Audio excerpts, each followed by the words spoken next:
Hi, you guys. Welcome back. My name is Carrie Penny. I am the Happy Crafty Homemaker. And today I hope you have your warm beverage. I have coffee, but tea, or if it's 90 degrees where you are right now, go ahead and grab some iced tea and lemonade. Because we're gonna be settling in for this crafty chat. And it's gonna be a lot of speculation and opinions and Carrie just prattling on. So I hope you guys are ready for my opinion of what's going on with our big box crafty world. Oh, don't you know? So I guess I really wish I had done a Joann's only video about why I wasn't surprised when Joann's filed for bankruptcy, then closed all their stores, and what got us to where we are today with Michael's purchasing Joann's after their bankruptcy and closing. I didn't make a video because I wasn't surprised. And I know this was something that upset a lot of people. And a lot of people were really hurt because their Joann's were really good stores. But unfortunately for me, my store was awful. Let's kind of backtrack here. So in 2016, Joann's had this major, or around 2016, they had this major reorganization in their corporate level. Their C-suites changed over and everything. And there were all these like crazy changes going on. And, somebody came in and they're like, yeah, we're really going to push this like online thing where, they signed this contract with Creative Bug and they were doing all these classes online, and we're going to tie everything where, here's a free pattern and here's all the supplies you need to make it, and come join our video and we're going to make this together. And don't get me wrong, I think this is great. I thought this was a wonderful platform, a wonderful idea when they started rolling this out between 2016 and 2018. I actually liked what they were doing with their online platform pre-COVID. I thought they were really kind of moving in the right direction for the marketplace and what a lot of crafters really want and wanted to see at the time. The problem is there were a number of stores like mine that had old managers that had been there for a really long time. And I'm sure their salaries were much higher than most retail managers. Because I'm pretty sure Terry had been at our store for like 15 plus years, or been with the company for 15 plus years. So they terminated a lot of these managers, and in a lot of these stores where these older established managers had been, these were stores that had a very solid business. Like the people who came in were regulars. Even as a customer, like there were lots of customers that I would recognize shopping at the same time I was shopping. And like my daughter-in-law at the time was experiencing the same thing. She'd be like, oh yeah, I saw that customer who has the little baby. Oh my God, she started walking. She was walking through the store the other day. It was wild. We both had, relationships with Diana, who was the Husqvarna Viking rep in our sewing center. We had relationships with Terry and Carrie, who were the manager and the ASM in our store. If we needed something, they could, they at least knew whether or not it was something they could order or order in or get in bulk.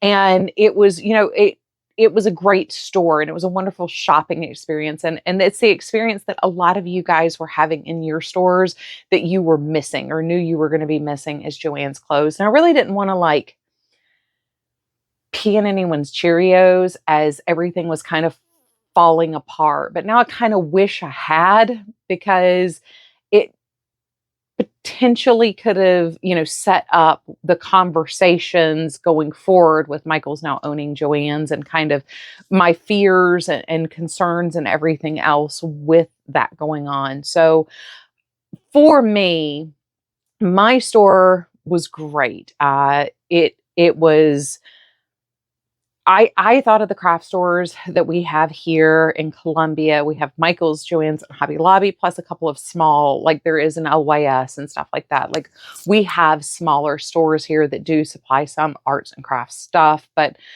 the trifecta of crafting is here in town. And where I used to live in town, doing my regular grocery shopping loop, I could literally hit Joann's, Michael's, grocery store, Hobby Lobby, grocery store, specialty store, and then take a loop back home. And it if I was just street driving it, it would take like 20 minutes to make the entire circuit.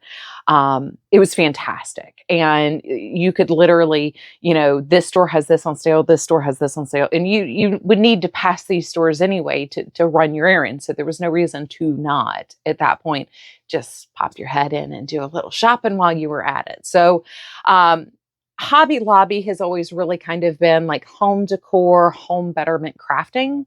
So like their floral department, they do have like some things like bridal and stuff, but really like even their floral department is really geared towards, floral arranging for your home, wreaths, stuff like that. When you look at their sewing selection, a lot of those, they're really made for like baby quilts and home accessories and stuff like that. Like they're really not heavy on like garment fabrics or the fleeces and the flannels and stuff. They're really more home decor fabrics or like aprons and pot holders and stuff like that. They're very much like home oriented crafting in mind. Even like their elastic collection, they don't carry a whole lot of, FOE, fold over elastic and stuff like that. For garment making, they carry a lot of stuff like the Velcros and stuff you would use for home betterment crafting. They have a huge home goods selection in their seasonal as well as their regular rotation.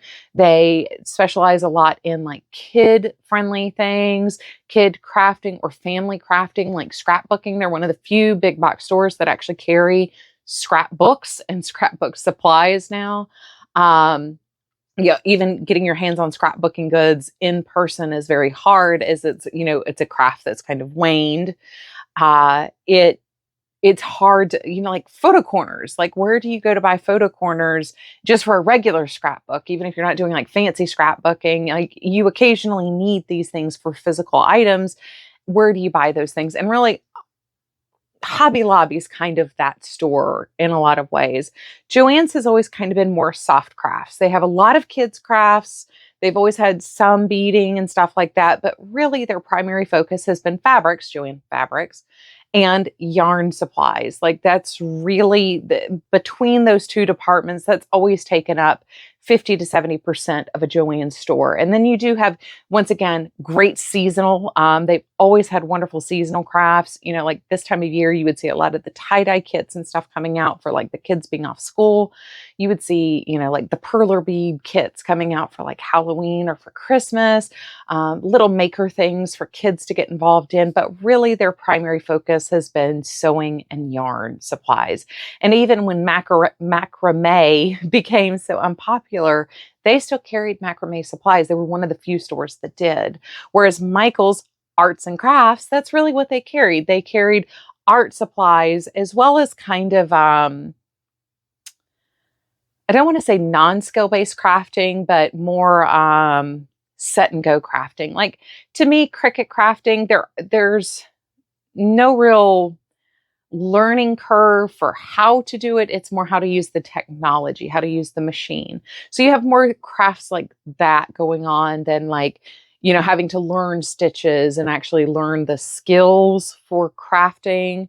You have a lot of things like chainmail kits and stuff like that, or used to. You really don't anymore, but their beading selection used to be much bigger than it is now and much more diverse than it is now as far as what they offered.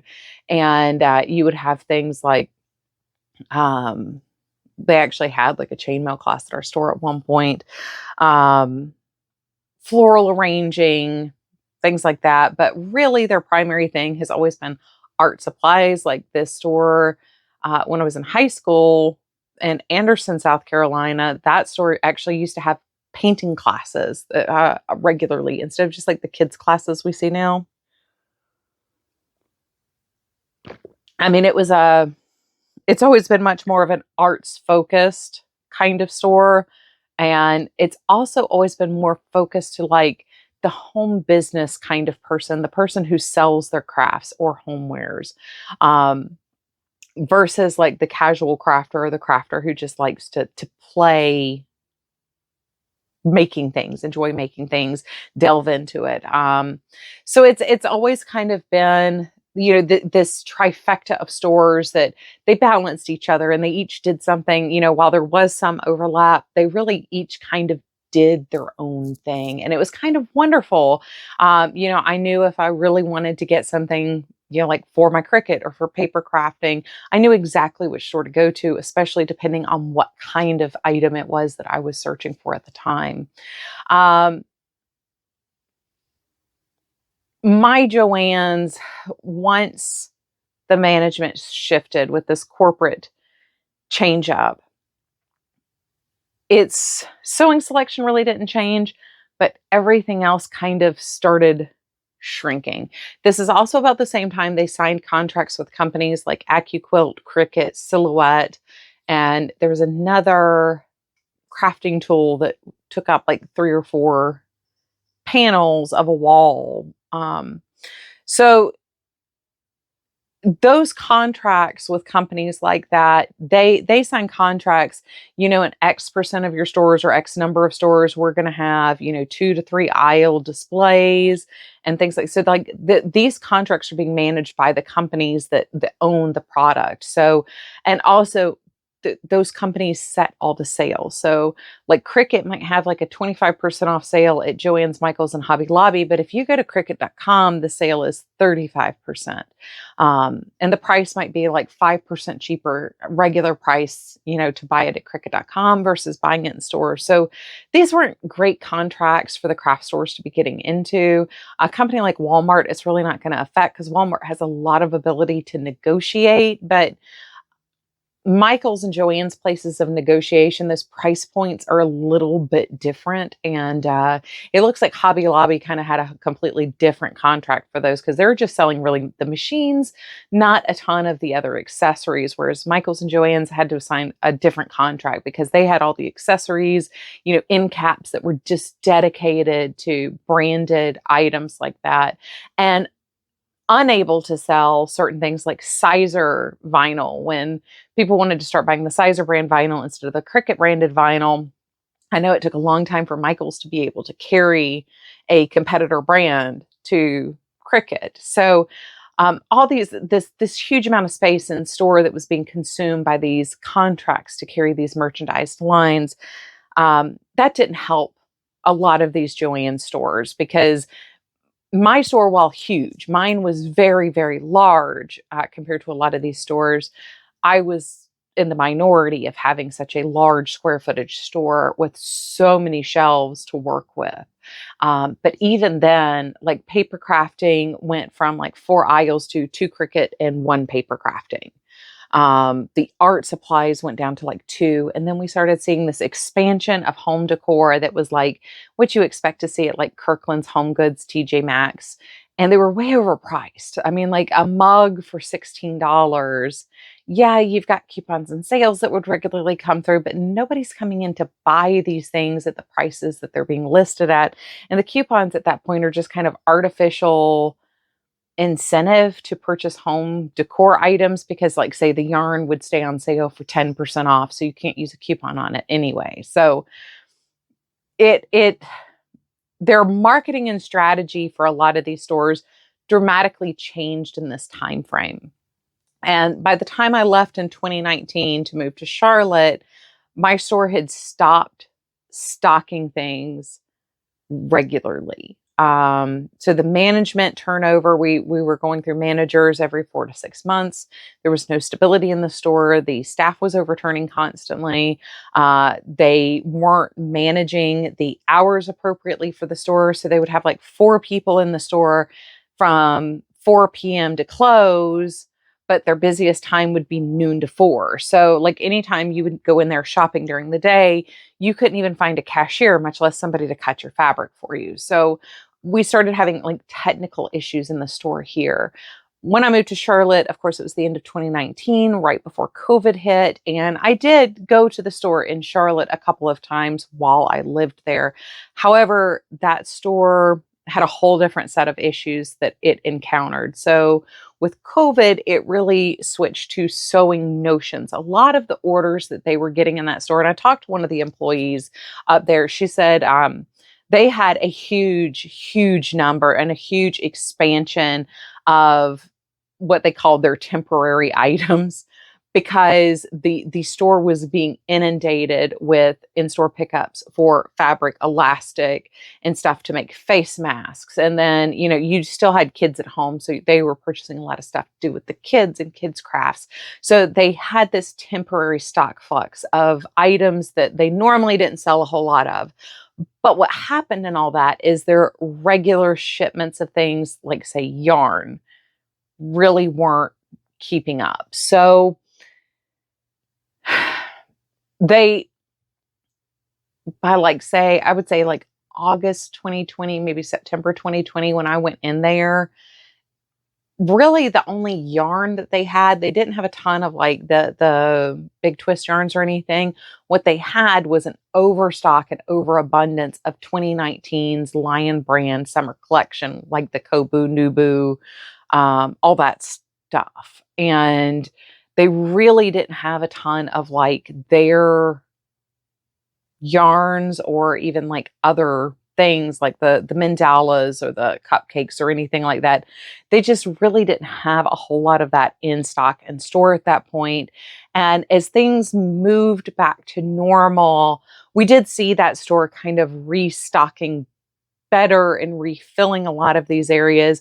But the same employee that I had talked to said, they really weren't getting the stock to replenish what they needed. And they would get like an overabundance of one item that, they couldn't even put it on the wall properly because it would, it's supposed to be 2 bins worth of stuff, and they would get 12 bins of the exact same color of something. So they weren't getting in their shipments what they actually needed to replenish the store, but they were getting tons of these filler things that just didn't make sense and they didn't really have a place for in the store. So you started seeing things like these random end caps that would just be all hot pink chenille yarn. Like when they released like the Juicy Couture yarn, you'd see just all hot pink, because they weren't getting the entire color collection. They would just get like boxes and boxes and boxes of this hot pink yarn, and that would be it.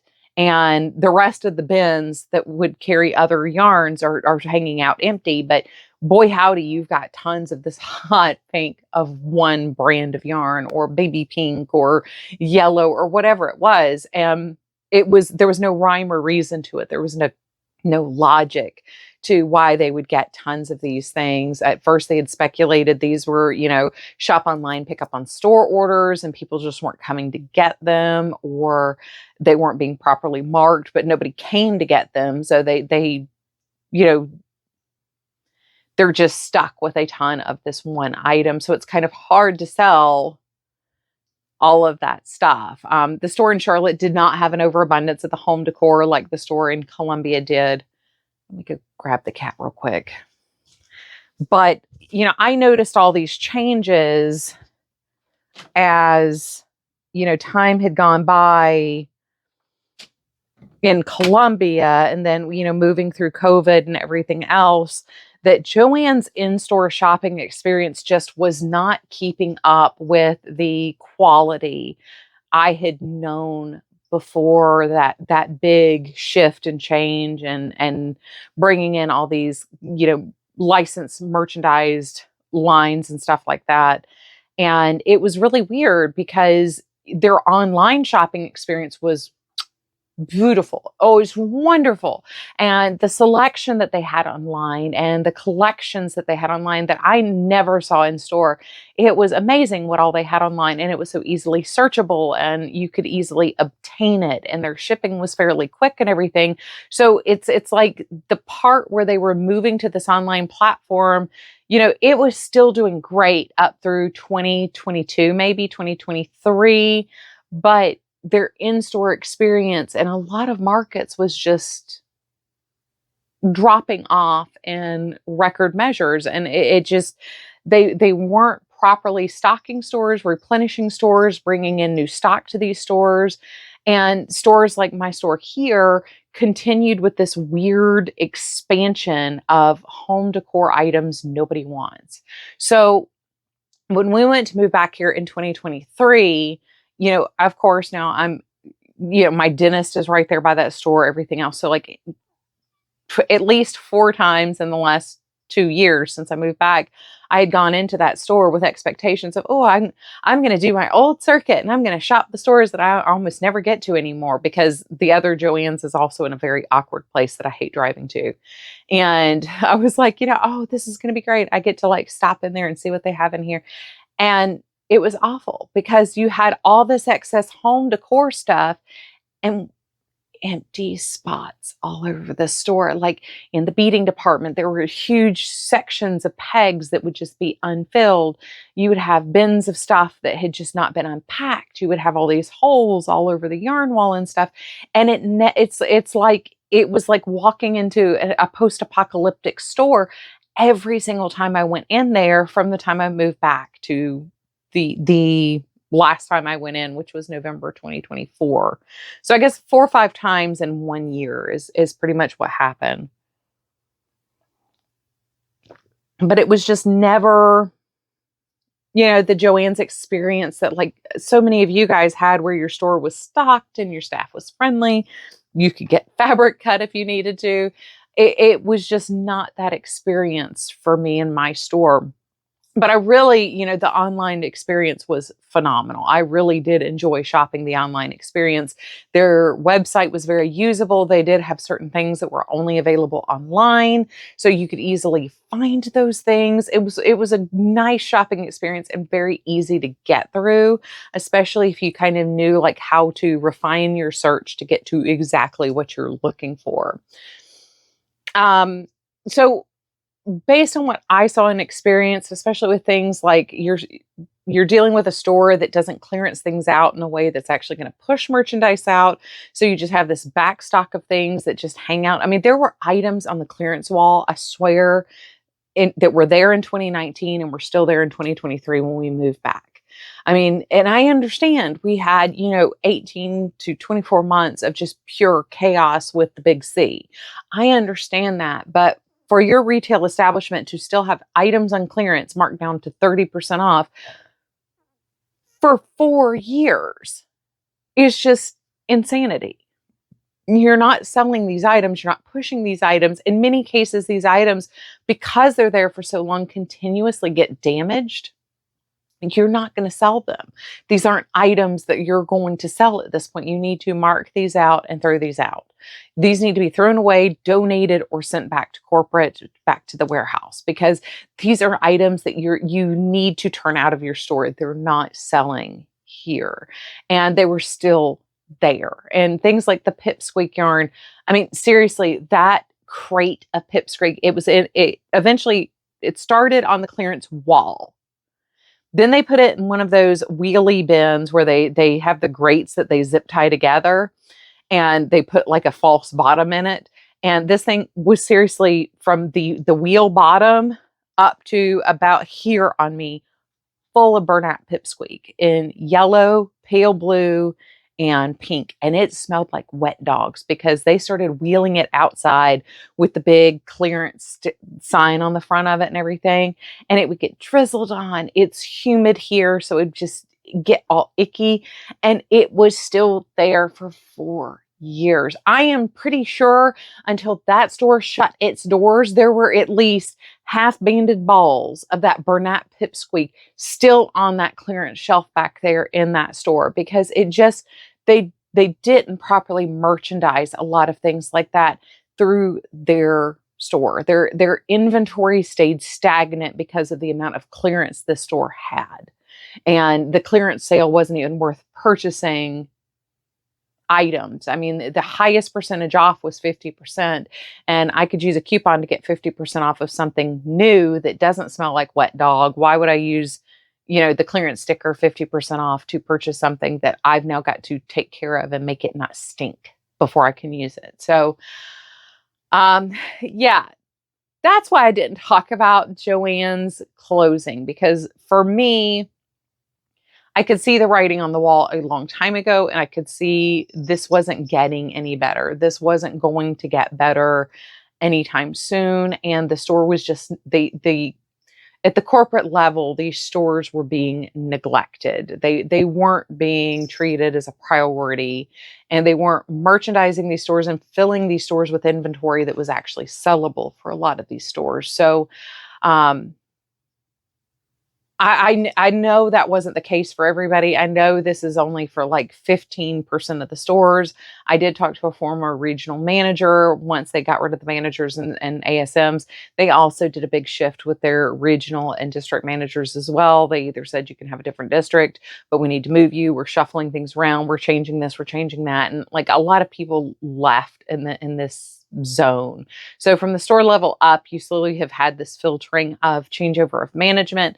And a lot of these people, they don't know their stores. They don't know their areas. They don't know the people who are coming into the stores. So they're not really able to, properly prepare. When your DM doesn't know how to prepare your store manager then doesn't know how to prepare like the ASM. And our store, the ASM did a lot of the ordering. So, like they don't know what to order or how to prepare because they don't know, is this a quilting store? Is this an apparel store? Is this a seasonal store? Is this a yarn store? Like, what are the departments we need to keep moving and rotating and refreshing heavily? Where are we going to need to replenish the most? What sales are going to end up creating the most foot traffic into the store? Like at my store, the 50% off, like Karen 1 pound and Pound of Love really didn't drive a whole lot of foot traffic. But when you had like the 40% off sale for something like the Lion brand yarns, that did, like the mandalas, the cupcakes, the Vanish Choice, stuff like that would drive a lot of foot traffic into the store because it's a really good deal on those yarns. And like not knowing that as the person who's ordering yarn, you may under order, over order. You don't, especially since they were hiring a bunch of people that don't craft. That also created a whole bunch of issues for our store. So anyway, I'm gonna bookmark this and say, like this is where we're talking about the Joann's closure and why I didn't film about it. Alrighty, you guys. So I have made the executive decision to go ahead and split this into 2 separate videos. So really, I'm talking about 2 separate subjects, 2 distinct different things. And even as I was filming it, apparently I caught that as well. So I am going to go ahead and just split this into 2 videos. The second half will be up on Saturday, the 14th of June, 2025. And we will speak more towards the point of where I think what we're going to see from this acquisition in store and probably online with Michael's, as well as we'll talk a little bit more about what I would do if I were the CEO or in the C-suite and could make decisions or recommendations of what to do going forward for Michael's. So anyway, I love you guys. Please take care, and I look forward to seeing you real soon. Bye, guys.